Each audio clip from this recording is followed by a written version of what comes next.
This is the Content Strategy Insights podcast, episode number 123. 20 years ago, the field of user experience design didn't exist. People were building websites and making software, but new design practices were needed to take those digital experiences to the next level. Few could envision or articulate those new practices. Jesse James Garrett could, so he wrote a book, The Elements of User Experience. In this conversation, Jesse reflects on the book and talks about his delight at the recent emergence of new content roles in the UX field. Welcome to the Content Strategy Insights podcast, where accomplished content strategy experts share their wisdom with our friends in the content community. Our mission is to democratize content strategy, to make its principles and practices accessible to everyone. And now, here's your host, Larry Swanson. Hey everyone, welcome to episode number 123 of the Content Strategy Insights podcast. I'm really happy today to have with us Jesse James Garrett. Jesse is currently an independent design leadership coach. He's best known to me anyway as the author of this book, The Elements of User Experience, which came out about 20 years ago now. So anyhow, welcome to the show, Jesse. Tell the folks a little bit more about your coaching work. Thank you. Well, it's great to be here. I've been working in digital product design and content both for more than 20 years now. I actually started out working in content. My background is in journalism and started out as a writer working for websites, doing marketing communications kind of project work. And from there got into design as I was collaborating with designers a lot as a content person. And since then, I think that I have kind of taken that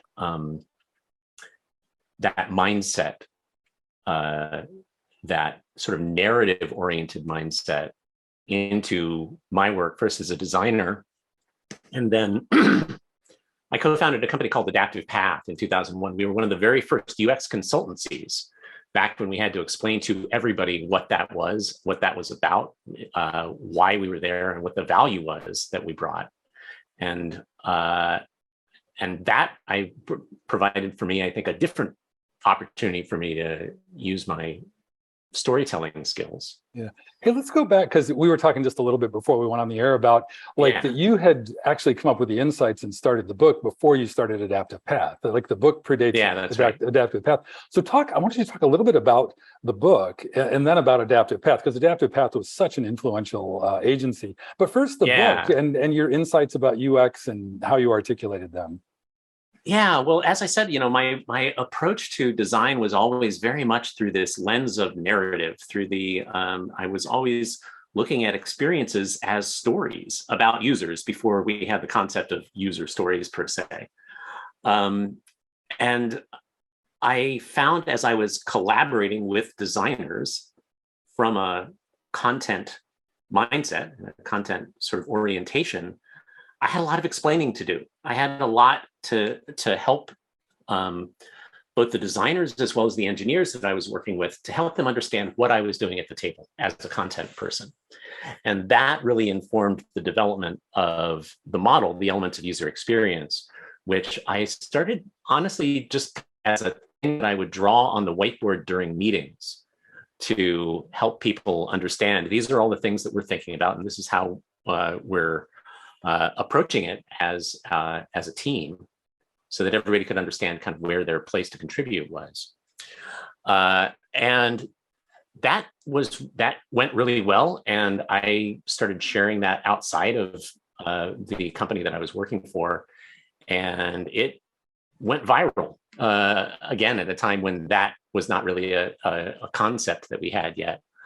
And it led to me being introduced to the people who would become my co-founders in Adaptive Path in 2001 as the .com bubble was bursting here in San Francisco, and we were all finding ourselves out of work or soon to be out of work, and decided that rather than competing for the dwindling number of available full-time jobs, that it would be better for all of us to band together and see if we could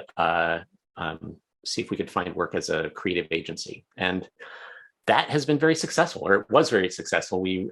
Adaptive Path was was an independent agency for 13 years before we were acquired by Capital One in 2014.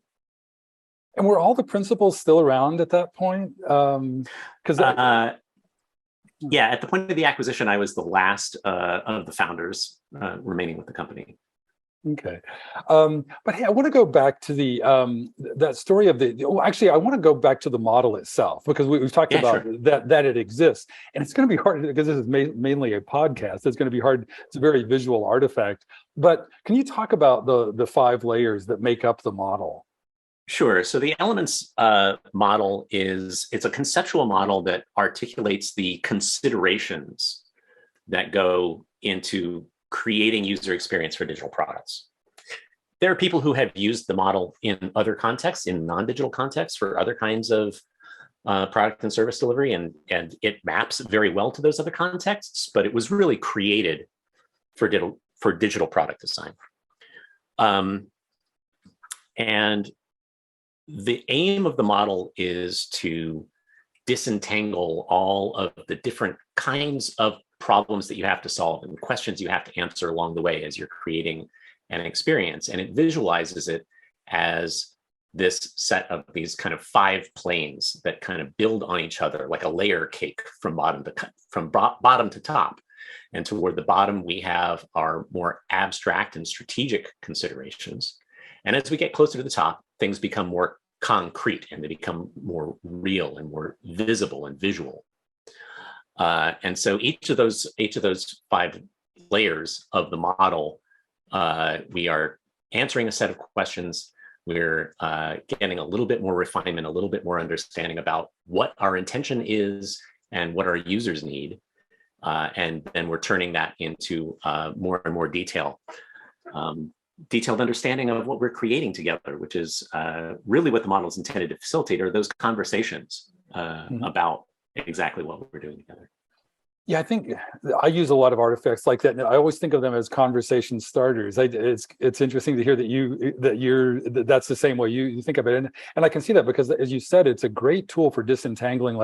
And I think we were all I was doing web stuff in that same era, the late 90s, early 2000s. And, we were just making, and I come from publishing, you come from journalism. I think you said you kind of started as an IA, as an information architect in that era, which is interesting to me because that's right the middle layer of your 5 planes. Was that a way to kind of orient yourself? Yeah. I think so. I mean, I think that I was working with people who understood the top of the stack, where you're doing visual design, you're doing pixels and colors and fonts and typography and all of that more graphic design kind of oriented stuff. And then I had people who deeply understood the bottom of the pyramid, which was, the bottom layer of the model, which is the stuff that's about product strategy and product direction and so forth. But bridging the gap between those things often ended up being my job. The information architect often sits between strategy and implementation. And again, I needed a way to explain to everybody what I was doing there and what the value was of my participation in the process.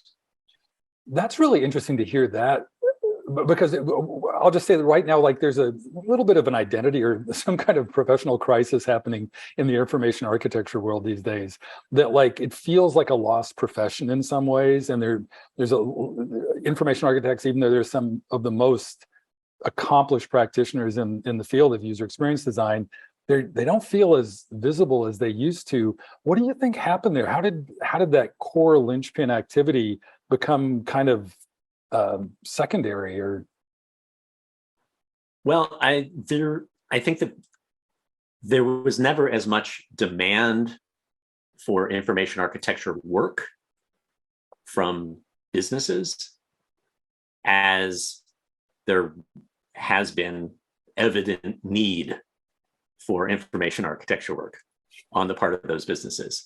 They just never got religion about IA the way that they have done about Agile and UX and all of these other things that have come along in the meantime. And so what you have, I think, are a lot of individual practitioners for whom IA is very core to their practice, and it's part of how they deliver value. And so it's a little bit invisible in that respect because none of them has an IA job title. None of them has IA in their job description even, but it is a fundamental part of how they do the job of being a UX person, a product manager, a content strategist, whatever the thing is. Right. Well, it's the kind of work that I think, much like content work used to be, is sort of part of other people's jobs. So it hasn't always been teased out and articulated as a separate position or separate scope of job duties. Yeah.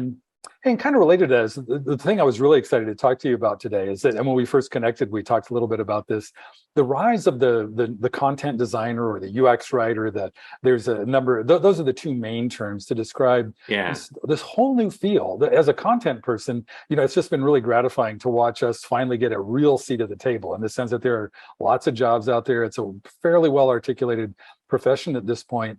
And it's really interesting to me too that you come from a content background, and I did the same thing in the late 90s, early 2000s. I just became like this web project manager, webmaster guy. I don't know what I was doing. But you obviously had a clearer picture, and I appreciate your book for helping get me squared away on that. But tell me what you make of this new role, the emergence of the content person in UX teams. I am very happy and excited about the emergence and the formalization of this role. It's like exactly like what we were talking about just a minute ago. The fact that there aren't a lot of people who have IA in their job description means that those organizations don't get to really reap the benefit of that deep IA work. Now they've had the same need in terms of UX writing and content design and more of the linguistic aspects of IA work. But that's an area where businesses have been able to see the value, and they have been able to see that there's something there. And so it's the excitement on the part of business for the role that gets me excited for the possibilities for design, honestly, because design needs content. Design needs content's help. Content people have a way of seeing the world and a way of seeing problems that is different from and delivers different value from the ways of seeing and the ways of thinking that designers bring. And so what I would love to see is more designers who think like writers and more writers who think like designers. And this UX writer content design role is exactly in that sweet spot. Right. And I think that's on the best teams. I think that's how it works. That there's like a real mind meld kind of collaboration happening between like the interaction designers, the visual designers, even the researchers and the content designers in the best situations. And I think this is why it's taken off, are just filling right in with that capability. And what do you think makes that sort of unique point of view that content people are bringing to the UX table? Do you see something that maybe triggered the awareness and appreciation of that, or? Well, we have seen such an explosion. There's so much software now. And just think about how much software there is now in the world compared to when you and I started our careers in the 90s. Mm-hmm. Every company that does anything else at any kind of scale also necessarily has to be in the software business. So there is so much software now. We use software that is made by, sporting good companies and airlines and television networks and all of these companies that never used to provide software for us before. And so we have all, I think, collectively come to understand as consumers that technology is not even where the value is. That a lot of the especially the smaller, newer companies, the startup products that have sort of taken the world by storm have done so not by bringing some breakthrough, groundbreaking technology to market. And not by finding some miraculous new business model that nobody's discovered. It is simply the reframing of existing things that people do or want to do in the world in new ways that deliver new value for people.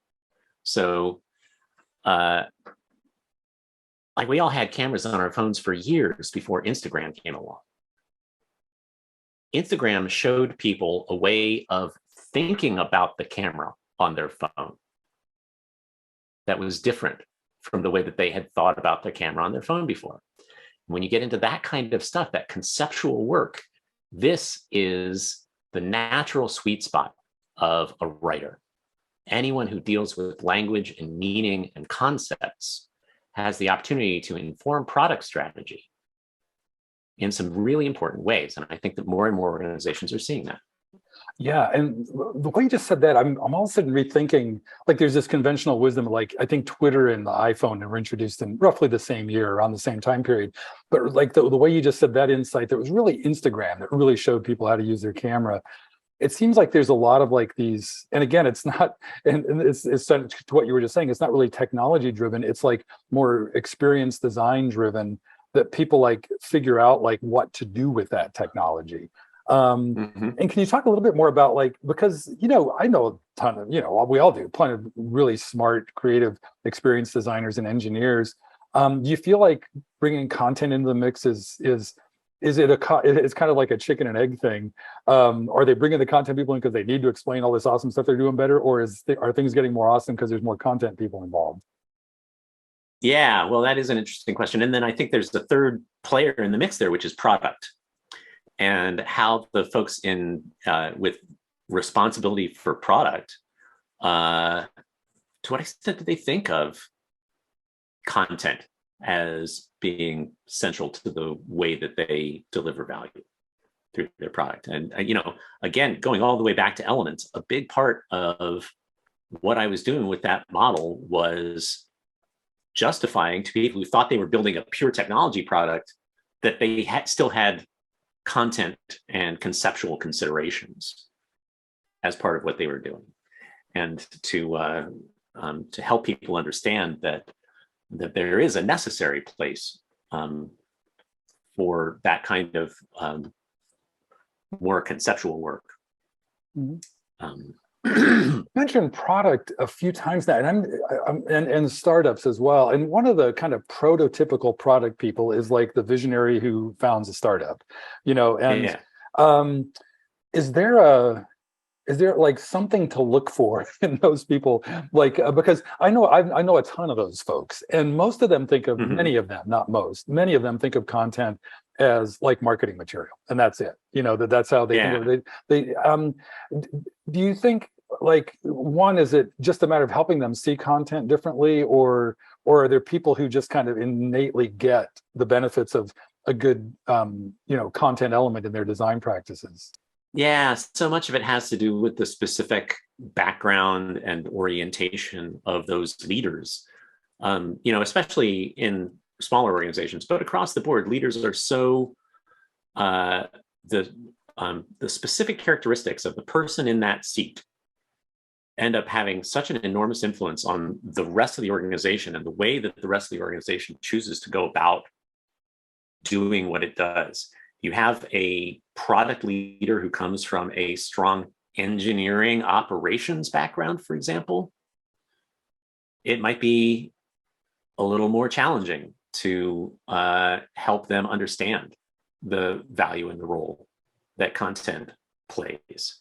If somebody has a background which is very much steeped in big consumer brands or media kinds of properties, they're going to have a totally different relationship to content. They're going to see it really differently. And so I think that for people who are in these content design roles, it is critical to understand where your leaders are coming from, to be able to know how to pitch them on what you're doing. You're making me think now about the the enduring impact of your model that, like, because we all come from different places: engineering, product, media, publishing, journalism. And as we design experiences, we need some kind of thing to aggregate or congregate around to learn these new practices. Have you got feedback about your model? Is that sort of how it's been used by people coming from all these different disparate places and doing this new thing? Is that kind of the role it's filled? Yeah. I would say that in cases where people are engaging with doing new things that they've never done before, doing it with people that they've never worked with before, especially, which happens a lot. Some kind of scaffolding is needed. Some kind of support structure is needed to help facilitate that collaboration, because otherwise the fear and the uncertainty just shut everybody down, right? So you have to have that baseline agreement on, here's the landscape, here's what we're working with, here's what we're working on, here's what we're trying to accomplish together. And the model provides a useful tool for people to find that common ground. Yeah, and the way when you talked earlier about the genesis of the model and how it was to sort out those different things that were going on, I remember a lot of fear, uncertainty, and doubt back then, because we were all making it up. We all had, if not, maybe not, some people had imposter syndrome and some people had know-it-all syndrome. But either way, you needed something to tie together. So I love that. And I also love that provides a scaffolding for collaboration. Were you thinking about it that way at the time, or is that an insight you've had since then? Yeah, it's more has to do with what other people have done with it, more than for my own. I mean, yeah, to some extent in my own direct experience, but I was literally just trying to explain why there was a non-designer in the design meeting. And other people have taken that and taken it in many more directions than I ever could on my own. Yeah, and when you say that in that old context, that means you were in a room full of graphic designers and pixel pusher, or not pixel, but people who were more versed in like layout and just the visual, your top layer. And also the clients who were used to dealing with that, who thought that was what they were buying. And so to help them understand that they were not buying pixels from us, but there were deeper layers of thinking that were required to deliver what they wanted. That was, I think, a big part of it. Interesting. Yeah, because we all have, I've done some consulting, and that client education is always a challenge, in having something like that to explain that. Did that work for you all at Adaptive Path? Was that sort of you mentioned the whiteboard earlier? And yeah, well, so I had created the model as basically as a one sheet kind of thing that you could print up and put up on the wall, kind of cubicle art kind of stuff. And then when I wrote the book for our clients at Adaptive Path. And specifically, it was intended as a tool for client education. So it was written for an executive audience with no prior understanding or experience of digital product design at all in any way. And it's a very short book. It can be read in just a few hours. It's got a lot of illustrations in it. It's meant to be that starting point, that entry point for clients. And as a result, it turned out to also be those qualities also made it a very effective textbook for people who are new to the field, which was not even who I was thinking about when I was writing. So. Yeah, the way you said that, and this is where your journalism training probably came in handy. You were able to write this sort of executive summary of user experience design practice that, originally for these executives at the companies you're pitching, but then it turns out to be useful to all these other people as well. Yeah. It's been really extraordinary. Yeah. No, I love that. What a great journey. Is there anything like, what else? It's such a, as a conversation starter that you said that in sort of a collaboration tool, how has it impacted your subsequent development as a UX practitioner and coach and mentor? And well, I'm still talking about it 20 years later. So there's that.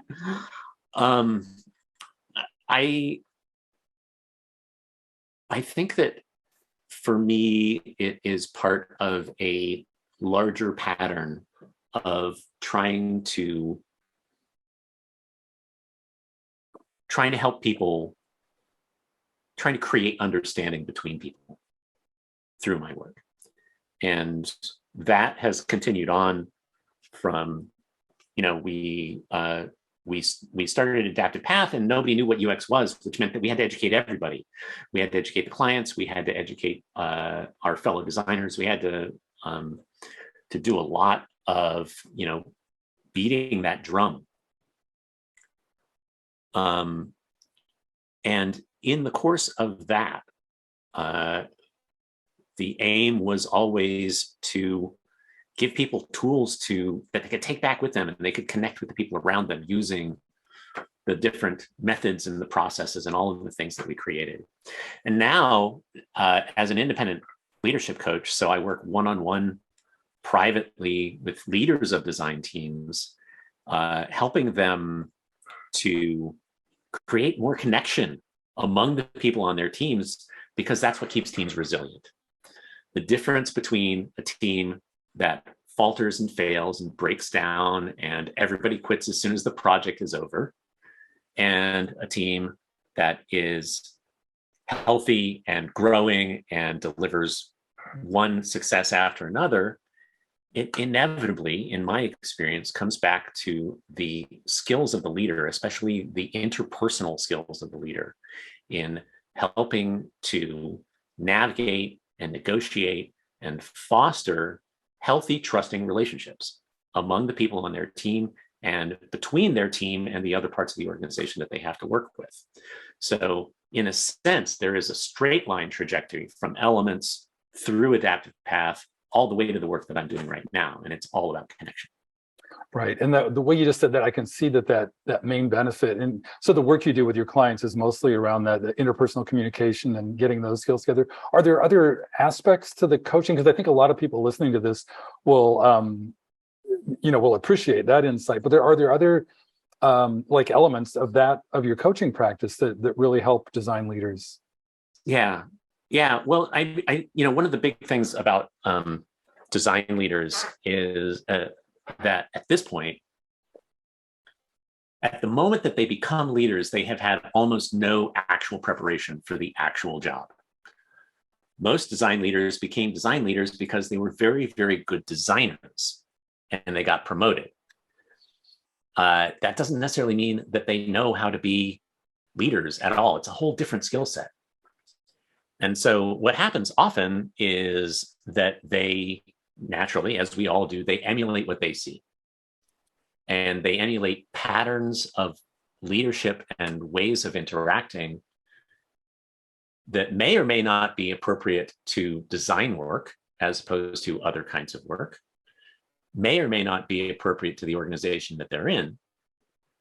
But importantly, they end up adopting ways of being that may or may not be appropriate to who they are and what their strengths are. And so you have a lot of people who they get a couple of years into a leadership role and they hate it. And they don't know why they hate it. And they don't know why they wanted it. And they don't know what they should want next, because they have fashioned for themselves an idea of what the role is and what the role entails and what the role asks of them. It's not true to who they are.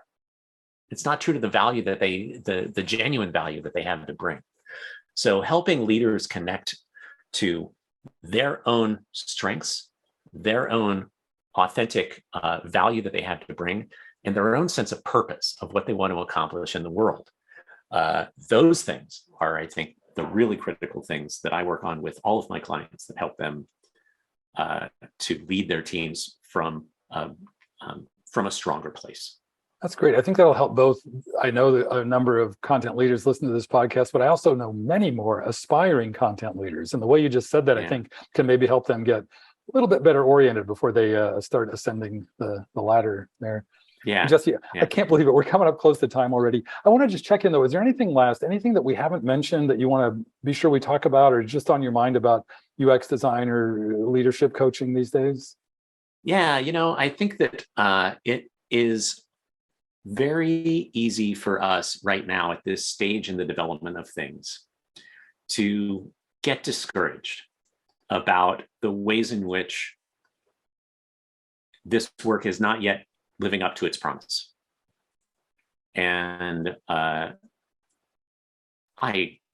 totally understand and feel where that comes from.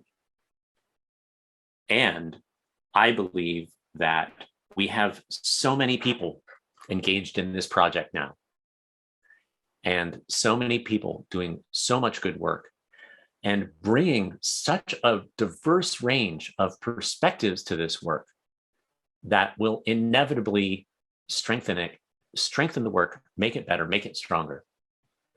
And that continues to excite me every day. Nice. Well, thanks so much. Oh, hey, one last thing, Jesse. What's the best way for folks to get in touch if they want to connect online or just follow you? What are the best ways to connect? Yeah, you can find me on your major social networks as @JJG. And you can find me on the web at jessejamesgarrett.com. You want to know more about my coaching work. Great. Well, thanks so much, Jesse. I really enjoyed the conversation. All right, thank you. Thank you for listening. If you can think of a friend who might enjoy this episode, please share it with them. And please join us again for our next content strategy interview.